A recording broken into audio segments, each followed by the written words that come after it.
bago natin buksan at I'd like to also remind everybody that unfortunately sa dami po ng gusto magtanong, 5 minuto lang po ang ibibigay natin sa kada isa. Hindi po natin bibilangin yung sagot. Pakiusap lang namin sa ating mga resource persons, direct to the point lang po yung ating pagsagot para marami tayong oras na mas marami tayong mapag-usapan. For the record lang, no? Today is in reality just a consolidation of past hearings that have been taking place already in the respective committees. Kasi may nakapagtanong sa akin kanina na isa sa mga kasama natin na mabuting nag-hearing tayo for the first time. Sabi ko hindi. Because in fact, for the record, on March 10, ang Committee on Transportation ay nag-hearing na patungkol dito sa krisis sa Iran War. Ang Committee on Agriculture ay noong March 17 ay nagkaroon na rin sila ng hearing. Ang Committee on Foreign Affairs kasama ang Overseas Workers Committee ay noong 11 March. Ang Committee on Energy naman at kasama ang Committee on Trade ay noong March 10 din. Bago natin tawagin ang member ng minority, unang-una recognize natin yung hindi ko pa nakikilala ng nandito, the Honorable Micaela Angela B. Swansing of the 1st District of Nueva Ecija, our Committee Appropriation Chairperson, at ang from the 1st District of Batangas, the Honorable Leanne Legarda Leviste. Nandito ba si Leanne? The better-looking Leviste. Ha? So, for our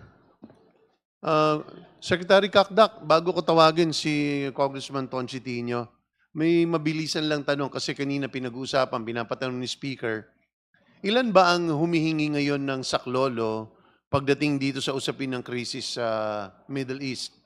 Ilan ba ang nandyan at ilan ang ina-address na natin dyan or ongoing? May numero ho ba tayo dyan? Meron po tayong numero, Mr. Chair, but having said that, live count, very fluid po ang sitwasyon. So for instance, we have around 2,200 awaiting repatriation. But that number is a live count. Habang nakikita ng mga kababayan natin, yung efforts natin ng repatriation, dumadagdag at dumadagdag po ito. When it comes to financial assistance, we're working on around 3,500 applications more for financial assistance. But again, this is also a live count because as the days unfold, mas nararamdaman ho natin, should I say, yung pinch in terms of yung mga humihinang mga negosyo, mga nagre-reduce ng working hours, and yung mga nagsasabing mga employers na, o sige, mag-leave muna kayo, pause muna tayo. So this is not a definite count, but what we're trying to do right now is to project. So that in terms of projections po natin, kung titignan natin yung COVID experience, higit kumulang yung nangailangan ng financial assistance po doon ay mga 500,000 nung binabigyan sa COVID, but this was in a span of 2-3 years. So tayo, we could project in terms of kung sino yung posibleng mangailangan ngayong taon na ito at kung sino yung posibleng mangailangan in 2 to 3 years. So I would say mga 200,000 kung magpapatuloy po ito na financial assistance na maaari natin bigay all throughout the year. As the year progresses and we know more about those who will need the assistance. So although, pasensya na Mr. Chair, hindi po definite ang figures because a lot of this will depend on how the conflict will continue or will perhaps cease. Just to, not to cut you off, but siguro categorically na lang, as far as we are concerned, as people who are taking care of our respective districts, masasabi ba ninyo categorically na as far as DMW is concerned, kapag may humingi ng saklolo, particularly on repatriation, nagagawa natin ang paraan? Kasi may naririnig kami na may malawakang sigaw ng napakaraming tao na napag-iiwanan na tila nandun sa kadiliman, hindi nila alam. So we want a categorical declaration from the DMW that is it correct that as far as the department is concerned, kung may nangangailangan, nandiyan kayo tutulungan sila? Precisely, Mr. Chair. The categorical answer is yes. There are continuing flights, commercial and charter flight bookings Okay, sige, all throughout the Holy Week and this coming weekend. Maraming salamat.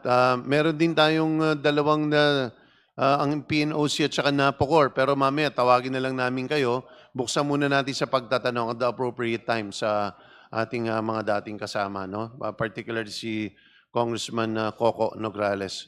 At this point, I'd like to call our Deputy Minority Leader.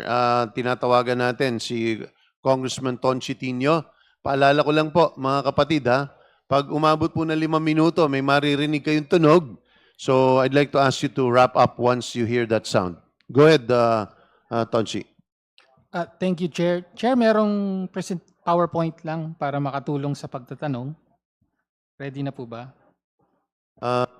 Secretariat, pwede bang paki-play yung kay Tonchi Tinio? Go ahead. Okay, so, Mr. Chair, alam natin, global ang crisis at nagtaas ang presyo ng gasolina, diesel, etc. sa buong mundo. Pero ang dapat po malaman ng mga kababayan natin ay ang pagtaas sa Pilipinas ay kabilang sa pinakamalaki na pagtaas sa buong daigdig. Top 2 pinakamahal na gas sa buong mundo in terms of rate of increase, no, 71.6, and top 3 na pinakamahal sa buong mundo o pinakamalaking pagtaas in terms of diesel sa buong mundo po, no. Next slide. So ito visualization, this is cited by an international news agency, so vetted naman po yung information. Pinakamataas po sa gasolina yung rate ng increase in the past month, no, during this crisis. Myanmar, tapos 100% ang increase. Ang Pilipinas ay more than 70, something like 77%. Next slide. So, ayan po, no, so among the countries, gasoline prices, 71.6% ang tinaas mula Pebrero 23 in a 1-month period sa panahon ng krisis. At ganon din sa diesel, kung makita yung next slide. 111% ang rate of increase mula February 23. Pwede po bang, sa buong mundo po to, again, no? So pwede po bang ma-explain sa mamamayan ng DOE bakit ganon?